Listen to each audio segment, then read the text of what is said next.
Hello, and welcome to Tandy Therapy Box podcast. I am Lauren Tandy, your host and clinician coach. I am an SLP, speech language pathologist, and multi-therapy private practice owner who promotes and practices hybrid services. I love helping other therapists thrive in areas of early intervention, caregiver coaching, feeding and swallowing or dysphagia practices, telepractice, and hybrid interventions.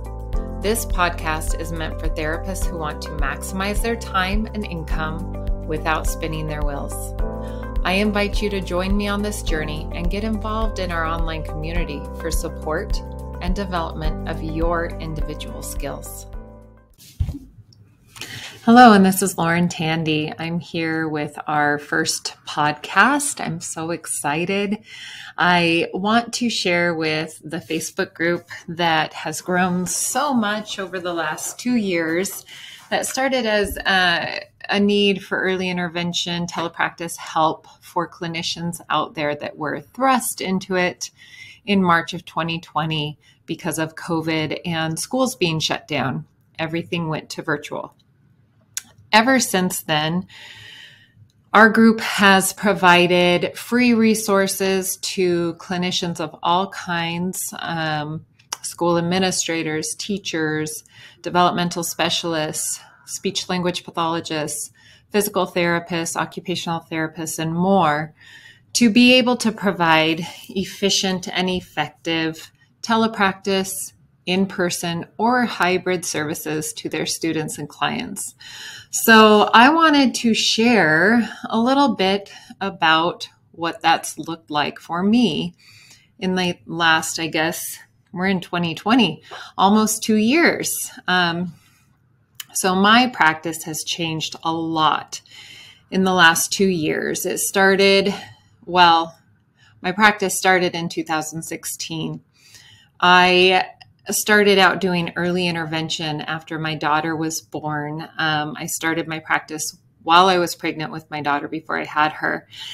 And I wanted to be in control of my schedule. I wanted to have a contract that was very small in order to grow into a practice that I envisioned one day. But I also wanted to have time with my daughter. Her name's Kira.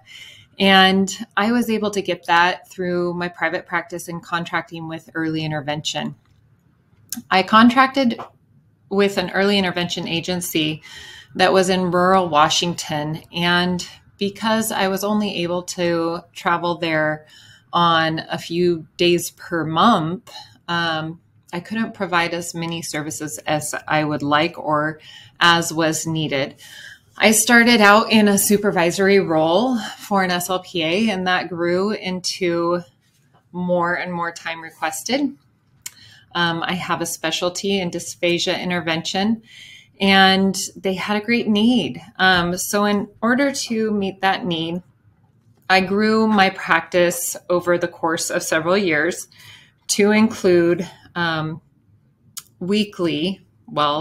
twice a week visits, driving over there, plus telepractice to supplement my services and also to check in with the families and make sure that they didn't have any questions from our last visit, to make sure things were going well, especially with dysphagia intervention, making sure that the child was doing well, to see if we needed to schedule any follow-up visits. So it was just a huge need that I saw and that they saw and they requested from me. So that was the start of Tandy Therapy. Since then, it grew to involve many different therapists that I contract with, physical therapists, occupational therapists, speech language pathologists, dysphagia specialist, interventionists. So we spanned into school-aged contracts. We do early intervention and school contracts, both locally and throughout the United States. So we also have therapists throughout the United States. And it's been wonderful to be able to provide hybrid or in person for our local school districts and now a private practice location that I have in Post Falls, Idaho, as well as in-home services for early intervention in Idaho and Washington. So it's been a ride up until March 2020. What happened in March 2020? So I had been following the online accounts, the Facebook accounts, the messages from our school districts, and I got messages from several different school districts that I was signed up to receive alerts about because we contracted with them, in addition to my own children's schools, which there were a few different ones. And I saw it coming. I saw the closures coming. I heard that it might happen. And it dawned on me that if the schools close, what are the services going to look like for those children in the schools? If we aren't able to go to homes, and I was thinking about the other therapists that do in-home visits and have a hard time leaving the toys at home, even have a hard time going into the home without toys. And I thought, what is going to happen when all of the clinicians, I mean, I was used to it and I was set up for telepractice, but what's going to happen when all of the clinicians have to change their toolbox from, I have this stackable ring set and blocks to take into the home, or I have these printed handouts to hand out to my students or to check off every day. What's going to happen when we all have to go digital? What's going to happen when we all have to go paperless? And do they have the equipment that they need for it? I betted not. And boy, was I right. And I know that a lot of you out there probably have the same thought. But that night, while I was in bed, my husband was asleep next to me and I was staying up reading all the stuff, searching all of the school district, trying to find out what was going to happen the next day. And I was actually visiting my parents in Washington after servicing that district area. And I put out a few feelers to all of the telepractice groups I was already a part of. I was a part of all of the telepractice groups already that you could be a part of for school, early intervention, speech, private practice. And I put out feelers. I said, who wants video tutorials on how to do this? And I got an overwhelming immediate response. Yes, I need it. I need it for this week. I need it tomorrow. I need it today. And the responses were international. So at that point, I decided to start my early intervention telepractice Facebook group. And if you search it, it is called Early Intervention Telepractice. I had no idea what that would do. It opened up my eyes to the need that I knew was there, but I didn't know the extent. My goal for the group was to provide free and fast and easy resources to therapists that needed to provide therapy the next day, that week, the following months until school got out, and further beyond. So what that did was brought together many, many smart individuals that contributed what they had to contribute as a free resource to other therapists. It's the biggest testament to community that I've ever seen in my profession. It was amazing. I was so proud to be a part of a profession that would come together like that and support each other and other therapists. I posted a few videos. I created a few handouts, tutorials about how to provide not only telepractice, but family coaching. So the way that I had been doing early intervention was through family coaching. And even when I went into the homes, I didn't have toys. I didn't have handouts. If I was going to provide a handout or information, it was after the fact and I would email it to the family.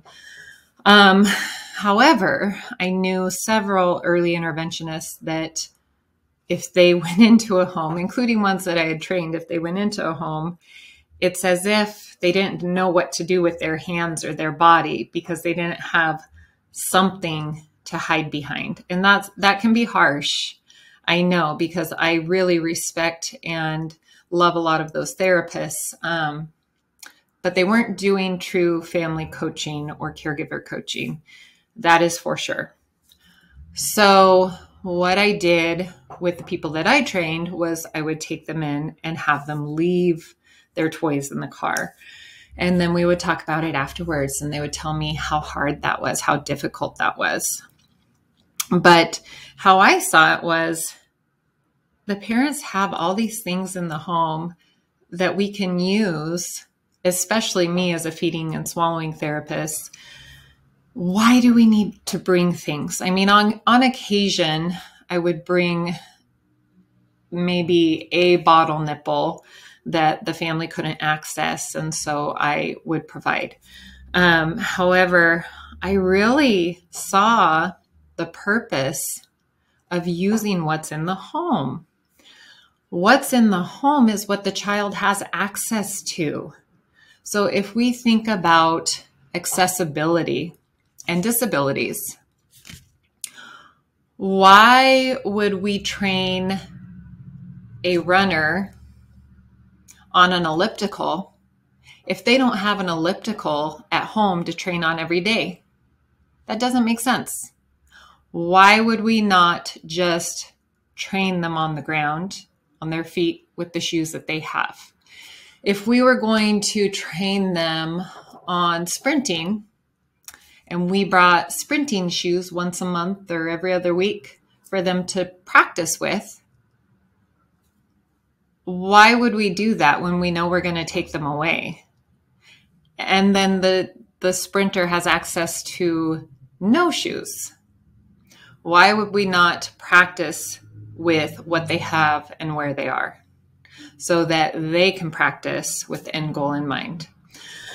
So those are just a few illustrations of how I think about family coaching, but all of the excuses about why telepractice wouldn't work, they were centered around, well, the child won't sit and pay attention to the screen. And my response to that was, who cares? You don't need the child to sit and pay attention to the screen to do things in their natural environment, especially for play-based therapy. So it took getting creative for a lot of people who don't think that way and who haven't practiced that way. But through giving handouts on how to provide it, what it looks like, giving tutorials about what the steps of family coaching are, and doing it very basic, at the basic level. So I'm not talking about, I'm not the expert, but I see the purpose and I see the how and I see the why. And I wanted to share that with other therapists so that they knew, yes, it is possible. Here's how and here's why. So Early Intervention Telepractice Facebook group took off. I think I had 9,000 members in the first couple days. It grew to 16,000 members in a week. It was one of the, I would say, fastest growing Facebook groups out there at the time. And I'm sure others had similar stories where they saw a need and met that need. But what it did for me personally was create networking and relationship opportunities for me to get involved with doing a presentation with Melanie Potok, or doing the telepractice summit with a continuing education program. Well, the continuing education online, I think it was, it broke a Guinness World Book of Record for the largest online teleconference. So I think it had something like 41,000 participants. And at any one time it had, I think, around 20,000 online. So I got to be a part of that and explain to people why using family coaching via telepractice was a thing, why it was important, how it can be done. And it was an aha moment for a lot of people. And over the last 2 years, I've seen people transition from, no, it's not possible. Why are we making families do this? We might as well quit our careers and retire now. And many people did that. And I respect that for whatever reason, to each their own. But I saw it as an opportunity to learn and adapt and grow. I was in the beginning stages of really going through an in-depth family coaching program where I was being trained. And so I knew the ins and outs. I had resources already, but it was my goal to share those with people who don't have access to that. So again, it comes down to clinician accessibility. Since that happened, my practice grew even in my private practice patients to a level that I hired other therapists in the area to provide telepractice only during that COVID year, when telepractice was covered by insurance companies. That was my first introduction to billing private insurance. And it's not the funnest thing in the world, but it did expand our practice. And once things started opening back up, the families that we were servicing via private therapy and usually by telepractice, they wanted more. They wanted more in person. The word kind of spread that we were here, and the referrals started pouring in. So now, in the last year, I was focused on finding a brick and mortar physical location building for my practice. Where I was located before was in a shop building that my husband remodeled for me to be my office. It had a therapy room, a back therapy room, a waiting room, a kitchenette, bathroom, all ADA accessible. And then my recording room, my telepractice room, that was always a part of our plan. So that could not fit very many therapists in it or patients. So we ended up finding a location here in Post Falls, Idaho, North Idaho, near Coeur d'Alene and between Coeur d'Alene and Spokane, Washington. And it grew from there, from me and a couple of other therapists to myself and more therapists. So we now service speech, occupational, and physical therapies. And our contracts grew. So here I am in a new office, and I was trying to buy the office. Well, luck would have it that I got to purchase the office buildings. We have 2 of them here at the therapy clinic. And that was a big process for me. So I have been absent from the online community for a little while. We've been remodeling, we've been training up therapists, training up staff. It's been such an exciting thing, and I will take a video. So it's been on my to-do list to do an introduction of our new practice, Tandy Therapy in Post Falls, Idaho. And so I will take a video when we don't have clients in the building to share with you all of our progress here in the brick and mortar world. But also in the other telepractice world, I am getting ready to release an early intervention, well, not just early intervention, but caregiver coaching masterclass. So I will get to be with you in community and share with you all of my new forms that I've been working on. I'm so excited. And also training on my old forms that are new and refurbished so that you can easily and without spending a lot of time on preparation, go into a telepractice or in-person session, hybrid being my favorite, both in-person and telepractice to supplement. You'll be able to do both. You'll be able to do both kinds of therapies in-person or telepractice with the forms that I give you for caregiver coaching, and it will be easy. I'm going to take the guesswork out of it for you. I'm going to do all the legwork for you to get the forms ready, and then you will get to just fill them in. And I'm going to even show you how to do that. There will be lots of recordings. So that's another thing that I've been doing this year. I have been recording therapy sessions of myself with my clients, and knowing that it will be a good resource to share with you. And I've been collecting those, and I have not released them yet, but that will be part of my masterclass.